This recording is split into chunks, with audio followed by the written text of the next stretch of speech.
Hello and welcome guys, मैं हूं सिमरन मिश्रा और मैं आज के टॉपिक को लेकर के आई हूं जो कि है रिप्रोडक्शन इन ऑर्गेनिज्म। ये क्लास 12 का चैप्टर 1 है और बायोलॉजी के बेसिस पे मैं आपको बोर्ड एग्जामिनेशंस के लिए पढ़ा सकती हूं and also for NEET examination. अगर आपको मेरा वीडियो पसंद आए तो लाइक करना नहीं भूलिएगा और कमेंट सेक्शन में जाकर आप मुझसे कोई भी डाउट पूछ सकते हो। और अगर आपको मेरा वीडियो पसंद आए तो लाइक एंड सब्सक्राइब कर दीजिएगा मेरे चैनल को। Let's begin our chapter reproduction in organism. मैं आपको डायरेक्टली एनसीईआरटी के टेक्स्ट बुक से पढ़ाऊंगी, ठीक है। Each and every organism can live only for a certain period of time. हर एक जीव, हर एक ऑर्गेनिज्म, जितने भी जीव जंतु हैं वो जिंदगी जीता है एक सर्टेन पीरियड ऑफ टाइम, एक पीरियड ऑफ टाइम पे, मतलब एक निश्चित टाइम तक ही वो अपना लाइफ को जीता है। The period from birth to the natural death of an organism represent it life span. जिस पीरियड में वो आदमी, मतलब कोई भी लिविंग ऑर्गेनिज्म जब वो जीता है, जहाँ से उसकी बर्थ होती है, जहाँ से उसका जन्म होता है, जहाँ से उसकी मृत्यु समाप्त होती है, वो ऑर्गेनिज्म जिसकी मृत्यु और जन्म नेचुरल होती है, मतलब बाय नेचर। मतलब जैसे हम लोग देख लेते हैं क्या कि हम लोग का बर्थ हुआ, ठीक है, और हम लोग की नेचुरल डेथ हुई, जैसे अराउंड 60 हम लोग का डेथ हुआ, ठीक है। तो वो क्या हो गया, नेचुरल डेथ हुआ, ठीक है। तो वो क्या रिप्रेजेंट करता है, बर्थ से लेके नेचुरल डेथ तक जो पीरियड हुआ, जो समय हुआ, वही लाइफ स्पैन को रिप्रेजेंट करता है, ठीक है। Life span of a few organism are given in figure 1.1। कुछ ऑर्गेनिज्म के लाइफ स्पैन को दिया गया है, किसने, फिगर 1.1 में, ठीक है। Several other organisms are drawn for which you should find out their life span and write their spaces provided। और उन लोगों की लाइफ स्पान दी गई है और उसमें आपको जो स्पेस प्रोवाइड किया गया है उसमें आपको उसके लाइफ स्पान लिखने होते हैं, ठीक है। Several examine the life span of organisms represented in figure 1.1। और वही हम लोग को रिप्रेजेंट करना है फिगर 1.1 में। Is both interesting and intriguing to note that it may be a short as a few days or as a long for year 1000। क्या आपके लिए ये इंटरेस्टिंग नहीं है ये जानना कि कितने छोटे समय से लेकर के कुछ समय लंबे तक, मतलब कि कुछ समय से लेकर के कुछ 1000 ईयर तक, between this two extremes our life span of most of other organism. जितने भी ऑर्गेनिज्म होते हैं उनके लाइफ स्पैन को लेकर के You may note that their lifespan of organisms are not necessarily correlated with their size। जितने भी ऑर्गेनिज्म होते हैं उसके जो लाइफ स्पैन होता है, मतलब वो जो जिंदगी जीते हैं, ठीक है, वो इस पे डिपेंड नहीं करता है कि वो कितने बड़े हैं या कितने छोटे हैं, मतलब उसके साइज पे बिल्कुल भी डिपेंड नहीं करता उसका लाइफ स्पैन कि वो कितना साल जिएगा, ये उसके ऑर्गेनिज्म के साइज पे बिल्कुल भी डिपेंड नहीं करता है, ठीक है। आपको यहाँ पे अंडरलाइन कर लेना होगा। The size of crows and parrots are not very different yet their life span show a wide difference। यहाँ पे अगर हम लोग क्रॉ मतलब कौवा और पैरट का मतलब होता है क्या, तोता, अगर हम लोग दोनों के लाइफ स्पैन को देखते हैं तो उन लोग के लाइफ स्पैन में बहुत ज्यादा डिफरेंस नहीं होता है, not very different yet their life span show a wide difference. लेकिन उन लोग का जो लाइफ स्पैन होता है, उन लोग का जो जिंदगी जीने का स्पैन होता है, जो टाइम होता है, जो पीरियड होता है, ठीक है, उसमें काफी डिफरेंस होती है। Similarly a mango tree has a much shorter time as compare to a peepal tree. अगर हम लोग एक आम के पेड़ को देखते हैं और एक पीपल के पेड़ को देखते हैं, ठीक है, तो मैंगो का ट्री जो होता है वो कम लाइफ जीता है, मतलब कम साल तक जीवित रहता है। पीपल के पेड़ को अगर हम लोग अगर हम लोग कंपैरिजन करते हैं किसमें, आम मैंगो ट्री में और पीपल के पेड़ में, ठीक है, तो मैंगो ट्री जो होता है वो बहुत ही कम समय तक जीवित रहता है, जबकि पीपल ट्री उससे ज्यादा जीवित रहता है, उससे ज्यादा लंबे समय तक, उससे ज्यादा पीरियड तक वो जीता है। यही यहाँ पे बताने की कोशिश की गई है। Whatever be the lifespan, death of every individual is a certainty, that is no individual is immortal। और यही हम लोग का लाइफ स्पैन है, यही अब हम लोग का लाइफ स्पैन कुछ भी रहा, डेथ ऑफ एवरी इंडिविजुअल, हर एक लिविंग ऑर्गेनिज्म के डेथ तक, ठीक है, उसके certainty, that is no individual is immortal. Immortal का मतलब होता है लास्टिंग फॉर एवर, मतलब कोई भी जीव या कोई भी ऑर्गेनिज्म ऐसा नहीं है कि वो मतलब हमेशा के लिए अमर हो, ठीक है। इमोर्टल का मतलब होता है लास्टिंग फॉर एवर, मतलब अमर। कोई भी जीव जो होता है वो अमर नहीं होता है। जैसे कोई भी जीव ऐसा तो नहीं है ना कि जिसकी जिंदगी हुई है वो मृत्यु नहीं होगी, ऐसा नहीं होता है ना, जब हम लोग का जन्म होता है तो हम लोग की मृत्यु भी तय है।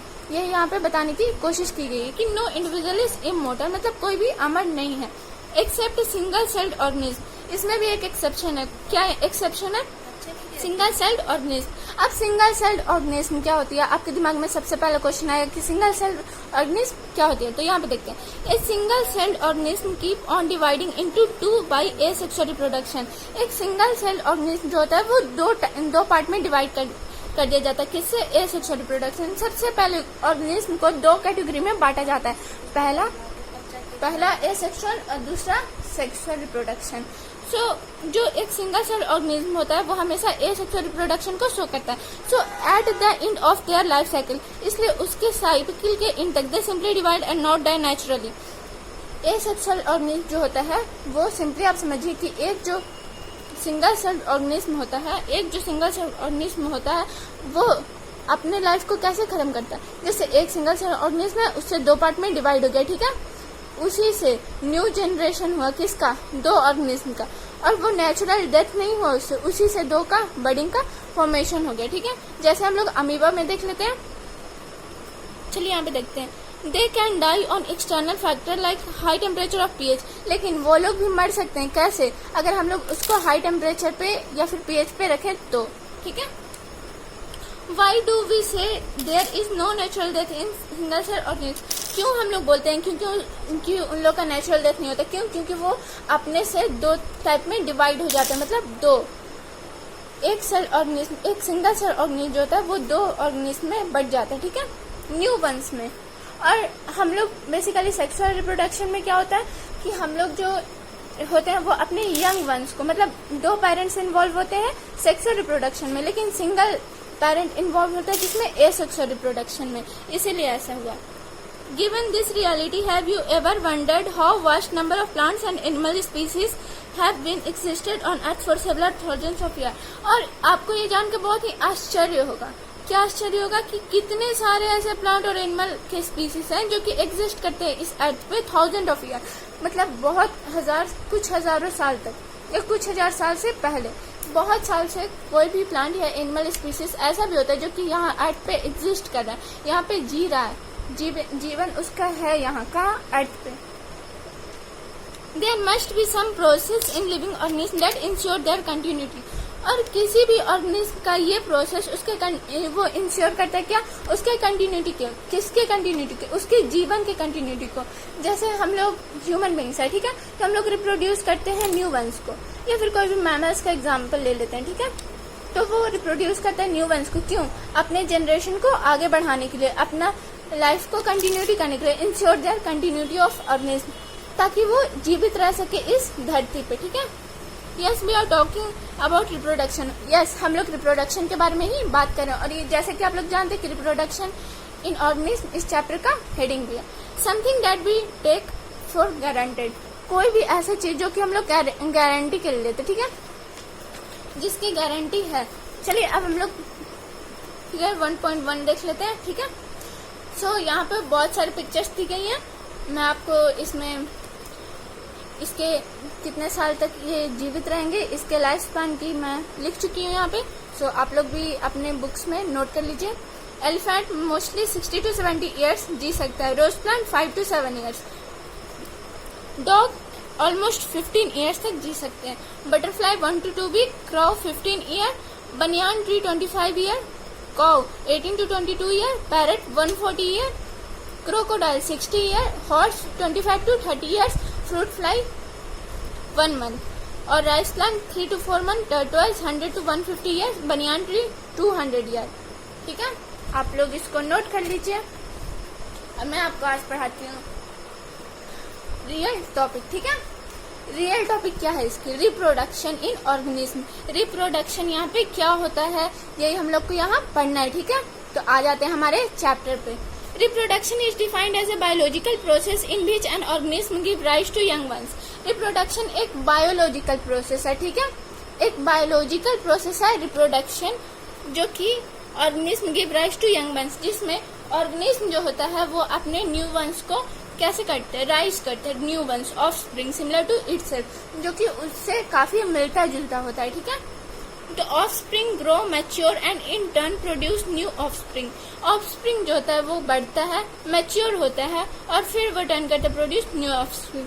जैसे हम लोग बढ़ते हैं, ठीक है, जैसे कोई भी ऑर्गेनिज्म, जैसे कौ को देख लेते हैं, ठीक है, वो सबसे पहले उसका जन्म होता है, ठीक है, फिर वो बढ़ता है, मैच्योरिटी लेवल आता है, उसके बाद वो न्यू वंस को, ऑफस्प्रिंग को प्रोड्यूस करता है, ठीक है। This there is a cycle of birth, growth and death. और इसी साइकिल को, और ये एक साइकिल है, क्या एक साइकिल है? रिप्रोडक्शन एक टाइप ऑफ साइकिल है। जैसे हम लोग जीवित लेते हैं, हम लोग मैच्योर होते हैं, हम लोग जीते हैं जिंदगी को, ठीक है, बर्थ होता है, ग्रोथ होता है और एक टाइम पे हम लोग डेथ हो जाता है। ये क्या है? एक साइकिल के टाइप का काम करता है, ठीक है। Reproduction enables the continuity of species generation after generation. Reproduction जो होता है वो कंटिन्यूटी को मेंटेन करता है। किसके कंटिन्यूटी को? जीवन के कंटिन्यूटी को। किसके? स्पीसीज को। जनरेशन आफ्टर जनरेशन कैसे वो कंटिन्यूटी करता है अपने लाइफ को, यही है बताता है। क्या बताता है? Reproduction. You will study later in chapter 5 principle of inheritance and variation. So हम लोग को chapter 5 में जनरेशन इनहेरिटेंस के बारे में पढ़ना है, principle of inheritance and variation के बारे में। उसमें हम लोग ये पढ़ेंगे कि मेंडल्स के कितने सारे थ्योरीज हैं, इनहेरिटेंस लॉ क्या होता है, ये सब हम लोग को पढ़ना है, लेकिन अभी नहीं, चैप्टर 5 में, ठीक है। How genetic variation is created and inherited during reproduction. कैसे जेनेटिक वेरिएशन होता है, कैसे क्रिएट होता है, कैसे इनहेरिटेंस होता है ड्यूरिंग रिप्रोडक्शन, रिप्रोडक्शन के टाइम पे, यही हम लोग को देखना है, ठीक है। सो यहाँ पे देखें, there is a large diversity in the biological world and each organism has involved its own mechanism to multiply and produce offspring. एक लार्ज डाइवर्सिटी है बायोलॉजिकल वर्ल्ड में। हम लोग के बायोलॉजिकल वर्ल्ड में एक वास्ट या फिर एक लार्ज डाइवर्सिटी है, ठीक है, एक लंबा सा, ठीक है। And each organism has involved its own mechanism. और हर एक ऑर्गेनिज्म होता है वो अपने मैकेनिज्म पे क्या करता है? मल्टीप्लाई करता है। मतलब मल्टीप्लाई का मतलब होता है कि वो रिप्रोड्यूस करता है, ठीक है, न्यू वंस को मल्टीप्लाई करता है। यहाँ पे मल्टीप्लाई का मतलब क्या हो गया? ए सेक्शन में, ठीक है। एंड प्रोड्यूस ऑफ स्प्रिंग, और प्रोड्यूस करता है किसको? ऑफ स्प्रिंग को, मतलब न्यू वंस को उसके। The organism habitat it's internal psychology and several other factors. और जो ऑर्गेनिज्म के हैबिटेट होते हैं, उसके जीवन जीने का जो ऑर्गेनिज्म के हैबिटेट होते हैं, कैसे वो अपने जीवन को जीते हैं, इट्स इंटरनल साइकोलॉजी, उनके internal psychology and several other factor are collectively responsible for how it produces. और कई सारे ऐसे कारण हैं जो कि रिस्पॉन्सिबल होते हैं किसके लिए, कि कैसे वो प्रोड्यूस करता है, इसके लिए, ठीक है, रिप्रोड्यूस करता है। Based on whether there is a participation of one organism और two in the process of reproduction is out of two types, ठीक है। सो इसी बेसिस पे हम लोग क्या देखते हैं कि पार्टिसिपेशन होता है एक ऑर्गेनिज्म का या दूसरे ऑर्गेनिज्म का इन the process of reproduction, reproduction के प्रोसेस में। जैसे यहाँ पे हम लोग देखते हैं, when offspring is produced by a single parent with or without the involvement of gamete formation, the reproduction is asexual. जब भी एक ऑफस्प्रिंग प्रोड्यूस होता है, कैसे? एक सिंगल पेरेंट से, एक सिंगल सेल से, कैसे? Without the involvement of gamete, किसी दूसरे की मदद से नहीं। जैसे दो पेरेंट इसमें इन्वॉल्व नहीं होते, एक ही पेरेंट जो होते हैं वो डिवाइड कर जाते हैं किसमें? दो टाइप में, ठीक है। Without the involvement of gamete formation, उसमें गैमेट फॉर्मेशन का कोई इन्वॉल्वमेंट नहीं होता है। द रिप्रोडक्शन इज एसेक्सुअल, और उस रिप्रोडक्शन को हम लोग क्या कहते हैं? एसेक्सुअल। बेसिकली आप लोग को जाना होगा, रिप्रोडक्शन बेसिकली टू टाइप्स का होता है, एक एसेक्सुअल और एक सेक्सुअल रिप्रोडक्शन, ठीक है। When two parents opposite sex participate in the reproduction process and also involve fusion of male and female gamete, then it is called sexual reproduction. Sexual reproduction क्या होता है? दो पेरेंट्स इन्वॉल्व होते हैं, ठीक है, opposite sex participate in the reproduction process, और वो रिप्रोडक्शन प्रोसेस में क्या करते हैं? पार्टिसिपेट करते हैं और इन्वॉल्व करते हैं किसको? फ्यूजन को। फ्यूजन किसका होता है? गैमेट का फ्यूजन होता है, ठीक है।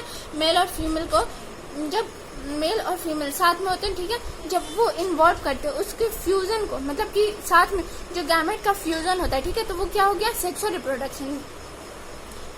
स्पर्म बेसिकली जो होता है वो ओवम से मिलता है और उसके बाद फिर जाइगोट का फॉर्मेशन होता है। और मतलब वही यहाँ पे बता रहे कि जब फ्यूजन होता है मेल और फीमेल गैमेट को, तो उसको क्या कहते हैं? सेक्सुअल रिप्रोडक्शन बोलते हैं, ठीक है। सो यहाँ पे हम लोग को एक बहुत ही अच्छी टॉपिक मतलब पढ़नी है। क्या पढ़नी है यहाँ पे? एसेक्सुअल रिप्रोडक्शन क्या होता है। तो चलिए देखते हैं। In this method a single individual parent is capable of producing offspring. जैसा कि मैं आपको आगे बता चुकी हूँ, सिंगल पेरेंट इन्वॉल्व होता है किसमें? Producing of offspring. नए ऑर्गेनिज्म को प्रोड्यूस करने के लिए एक सिंगल पेरेंट इन्वॉल्व होता है, ठीक है। जैसे ऐसे मैं आपको पहले बता चुकी हूँ कि एसेक्सुअल रिप्रोडक्शन जो होता है उसका नेचुरल डेथ नहीं होता है। डेथ हो सकता है कैसे?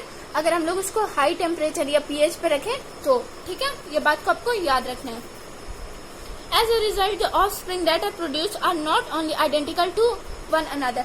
वो एक दूसरे से आइडेंटिकल नहीं होते, मिलते जुलते नहीं होते, but are also exact copy of their parent. लेकिन वो exact copies of their parents होते हैं। जैसे उसके पेरेंट्स होते हैं वैसे ही उनके कॉपी होते हैं। They are genetically identical because of one parent involvement.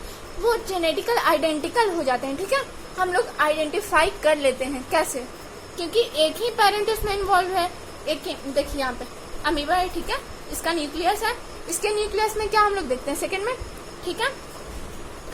ये इसका वैक्यूल हो गया, न्यूक्लियस है यहाँ पे भी, ठीक है।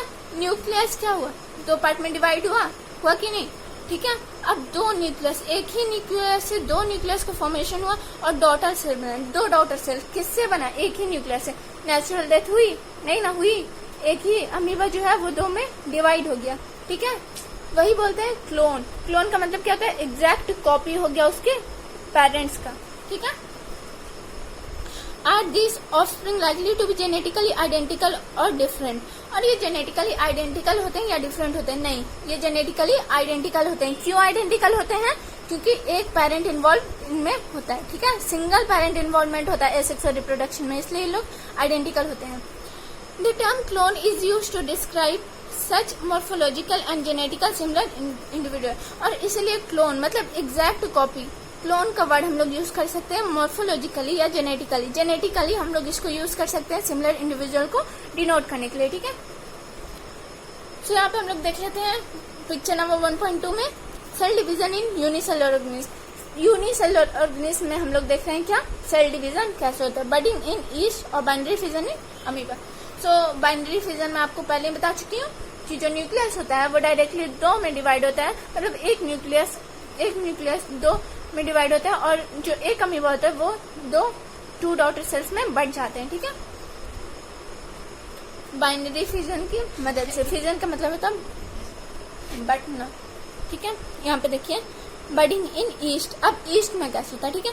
पेरेंट सेल है, यहाँ से ये डिवाइड हुआ न्यूक्लियस, दो में बड का फॉर्मेशन हुआ, ये दो में डिवाइड हो गया, ठीक है। इसमें भी सेम प्रोसेस होता है। ये इसका वैक्यूल हो गया और ये न्यूक्लियस हो गया। Let us see how widespread asexual reproduction is among different groups of organisms। अब हम लोग को ये देखना है कि asexual reproduction जो होता है वो कैसे ग्रुप में डिवाइड करता है, कैसे डिवाइड होता है, ठीक है। asexual reproduction is common among single celled organisms। asexual reproduction जो होता है वो कॉमन होता है, किसमें कॉमन होता है? सिंगल सेल्ड ऑर्गेनिज्म में। सिंगल सेल्ड ऑर्गेनिज्म में asexual reproduction क्या होता है? कॉमन होता है। And in plants and animals, plant और एनिमल में भी विथ रिलेटिवली सिंपल ऑर्गेनिज्म में, ठीक है। In protista and moneras the organism और the parent cell divide by mitosis into two two give rise to new individual. Protista या monera में हम लोग अगर देखते हैं तो ऑर्गेनिज्म के जो पेरेंट होते हैं वो सेल क्या कहते हैं? डिवाइड हो जाते हैं। किससे डिवाइड होते हैं? दो में। मिटोसिस प्रोसेस से, हमेशा याद रखिएगा। किससे प्रोटिस्टा और मोनेरा डिवाइड हुए? मिटोसिस से, ठीक है। नीट में भी पूछ सकता है ये। And give rise to new individual, और नया जीवन देते, ठीक है। न्यू इंडिविजुअल को जन्म देते। Thus in this organism cell division is itself a mode of reproduction. और सेल डिवीजन क्या है? मोड ऑफ रिप्रोडक्शन है। What is cell division? Cell division is a mode of reproduction. Cell का division होना मतलब सेल कैसे divide करता है, ठीक है। वो क्या है? मोड ऑफ रिप्रोडक्शन है, रिप्रोडक्शन का मोड है, ठीक है। अब आगे हम लोग देखते हैं।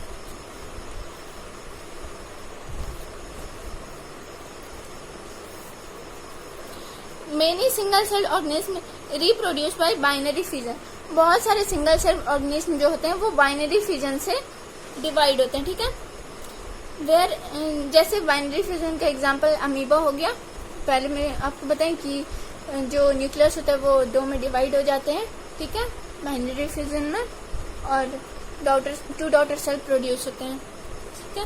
Where cell divides into two halves and each rapidly grow into an adult, और वो जो एक सिंगल पेरेंट होता है वही दो में डिवाइड हो जाता है और रैपिडली जल्दी से, बहुत जल्दी उसका ग्रोथ होता है और वो फिर से क्या होता है, अडल्ट में चेंज होता है। और इसका एग्जांपल, बेस्ट एग्जांपल क्या है, अमीबा है और पैरामेशियम है, ठीक है। In yeast the division is unequal, yeast में जो डिवीजन हम लोग देखे हैं आगे में वो अनइक्वल था। क्या था, अनइक्वल, मतलब इक्वल नहीं था, ठीक है। डिवीजन हुआ, ठीक है, बर्ड निकला उससे, बट वो अनइक्वल था। And small birds are produce that remains attach initially to the parent cell, और उसमें से जो बर्ड निकला वो अटैच हुआ, किससे अटैच था, उसके पेरेंट से, जिससे वो प्रोड्यूस हुआ, ठीक है। Which eventually get separated and mature into new east, और वो मैच्योर होने के बाद वो न्यू ईस्ट में, और वो eventually get separated and mature into new east, और वही न्यू ईस्ट का फॉर्मेशन करते हैं, ठीक है। इट्स स्यूडोपोडिया, स्यूडोपोडिया का मतलब उसका फॉल्स लेग, ठीक है। And secrets a 3 layered hard covering और सिस्ट, और वो 3 लेयर हार्ड कवरिंग करता है जिसको सिस्ट बोलते हैं, ठीक है, अराउंड इटसेल्फ, अपने आप से या खुद से, ठीक है। This phenomena is termed as encystation, ठीक है। और यही प्रोसेस को हम लोग क्या कहते हैं, इंसाइटेशन कहते हैं, ठीक है। किसको, जो एक 3 लेयर हार्ड कवरिंग होता है सिस्ट में, जो स्यूडोपोडिया होता है, जो अनफेवरेबल कंडीशन में जब हम लोग देखते हैं, जब वो हम लोग अनफेवरेबल कंडीशन ऑफ अमीबा में देखते हैं, तो वो क्या कहता है, विड्रॉस इट्स स्यूडोपोडिया, वो अपना फर्स्ट लेयर को क्या कहता है, विड्रॉ कर देता है, ठीक है, और सेक्रेट करता है एक 3 हार्ड लेयर कवरिंग, और वो सेक्रेट क्या करता है, 3 हार्ड लेयर कवरिंग को, जिसको क्या कहते हैं, सिस्ट कहते हैं, ठीक है, around itself. The phenomena is termed as encystation, और उसी फिनोमेना को हम लोग क्या कहते हैं, इंसाइटेशन, याद रखिएगा, ठीक है। When a favorable condition return, the incited amoeba divides by multiple fission and produces many minute amoeba और pseudospore, और यही प्रोसेस जब आगे बढ़ता है, जब और फिजन होता है, तो मिनट बाय मिनट अमीबा और जो स्यूडोपोडिया होता है उसको हम लोग अमीबा और स्यूडोस्पोर्स भी कहते हैं। जब वो डिवाइड करता है, जब वो बढ़ता है, फिजन होता है जब उसका, ठीक है। The cyst ball burst out, जो सिस्ट बॉल होता है वो फट जाता है, मतलब burst out, and the spores are liberated in the surrounding, और जो स्पोर होता है वो लिबरेट कर जाता है उसके सराउंडिंग में, ठीक है। Medium to grow up into many अभी, और यही क्या करते हैं, ये एक साधन बनता है। मीडियम का मतलब क्या होता है, साधन बनता है, किसमें, फॉर्मेशन ऑफ न्यू अमीबा या फिर इनटू मेनी अमीबा में, ठीक है। This phenomena is known as sporulation, और इस फिनोमेना को हम लोग क्या कहते हैं, स्पोरुलेशन कहते हैं, ठीक है। यहाँ पे कुछ पिक्चर्स दिए गए हैं, किसके, एसेक्सुअल रिप्रोडक्शन स्ट्रक्चर के, जैसे जूस्पोर्स ऑफ चैलिडोनोमास पहला, दूसरा कोनिडिया, कोनिडिया का मतलब पिक्चर दिया गया है सेकंड में, कोनिडिया का। Penicillium, birds in hydra, hydra में कैसे बर्ड्स का फॉर्मेशन होता है, और न्यू हाइड्रा कैसे उसमें से बर्डिंग के थ्रू न्यू हाइड्रा का फॉर्मेशन होता है। जेम्यूल्सिन स्पॉन्जी, और स्पॉन्ज का भी। तो अभी हम लोग पढ़ेंगे क्या, Members of the kingdom fungi and simple plants such as algae reproduce through special asexual reproductive structure. Members of kingdom fungi, ये हम लोग आगे चैप्टर्स में पढ़ेंगे या फिर आप लोग 11th में भी पढ़े होंगे।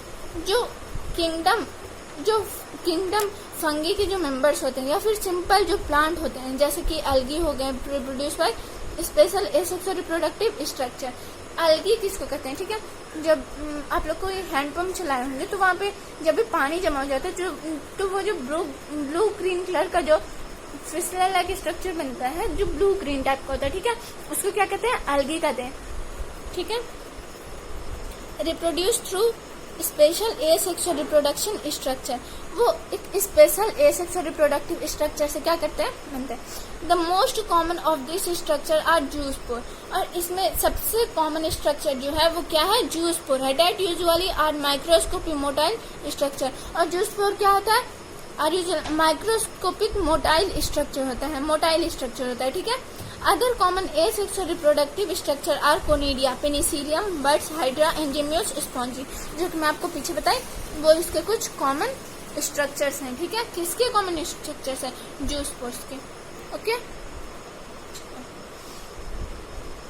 अब यहाँ पे एक क्वेश्चन है, You have learned about vegetative reproduction in plants in class 11th. What do you think? Is vegetative reproduction also a type of asexual reproduction?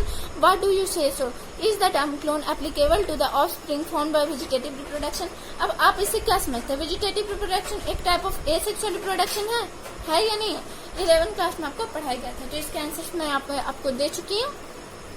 Yes, vegetative reproduction is asexual reproduction. Vegetative reproduction बिल्कुल asexual reproduction, इसमें कोई doubt नहीं है। ठीक है, and clone is also offspring of asexual reproduction.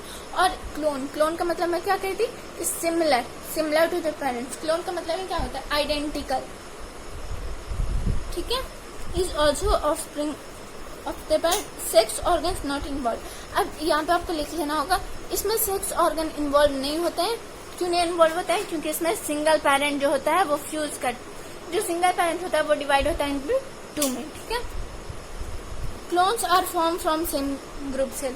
और जो clones होते हैं सिमिलर स्ट्रक्चर, जैसे मतलब कि अमीबा बेबी हम लोग देखें 2 डॉटर सेल का फॉर्मेशन हुआ, तो वो सिमिलर क्लोन्स थे, जैसे वो थे वैसे ही clones identical. They are genetically similar to their source and each other.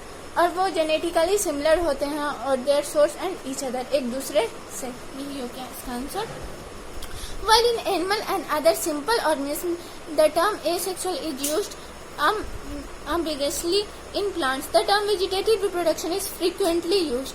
Vegetative reproduction जो होता है वो frequently use किया जाता है। In plant, the unit of vegetative reproduction such as runner, rhizome, sucker, tuber, offset, bulb are all capable of giving rise to new offspring.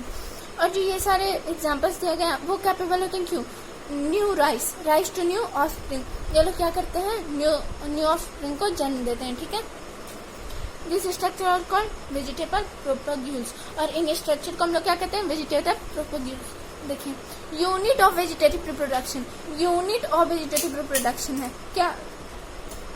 जैसे runner हो गया, राइजोम हो गया, सकर हो गया, ट्यूबर हो गया, ऑफसेट हो गया, बल्ब हो गया। ठीक है, तो ये सब क्या है? All capable of giving rise to new offspring. ये लोग कैपेबल होते हैं, किसके लिए कैपेबल होते हैं? Giving rise to new offspring, नया ऑफस्प्रिंग को जन्म देने के लिए। This structure of called vegetative reproduction propagules. Sorry, और इस स्ट्रक्चर को हम लोग क्या कहते हैं? वेजिटेटिव प्रोपग्यूल्स। सो आज के हम लोग लेक्चर यहीं पर खत्म करते हैं। अगर आपको मेरी वीडियोस अच्छी लगी हो तो लाइक और कमेंट करना ना भूलें। और कोई भी डाउट अगर आपको इस टॉपिक से हो तो आप मुझे पूछ सकते हैं। जाने से पहले मैं आपसे एक क्वेश्चन दूंगी जिसको आपको कमेंट सेक्शन में बताना है जिसका आंसर। सो आज का हमारा क्वेश्चन है, ऑफसेट्स आर प्रोड्यूस्ड बाई। इसका क्वेश्चन लिख लीजिए अपने कॉपी में, ऑफसेट्स आर प्रोड्यूस्ड बाई। और यहाँ पे इसका ऑप्शंस लिख दीजिए, मियोटिक डिवीजन, मिटोर। सो यहाँ पे आपको ऑप्शन दे रही हूँ, मियोटिक डिवीजन लिखा आप लोग ने। ठीक है, फिर मिटोटिक डिवीजन, इसके बाद लिख दीजिए बैम्बू स्पीसीज और जैक फ्रूट। तो इसका सही आंसर क्या होगा आपको बताना है। फिर से एक बार मैं क्वेश्चन रिपीट कर देती हूँ, offsets are produced by meiotic division, mitosis division, या फिर बैम्बू स्पीसीज या जैक फ्रूट। ठीक है, सो आप कमेंट सेक्शन में बताइए इसके आंसर्स क्या होते हैं। And all the very best for your NEET exam and board examination. Thank you.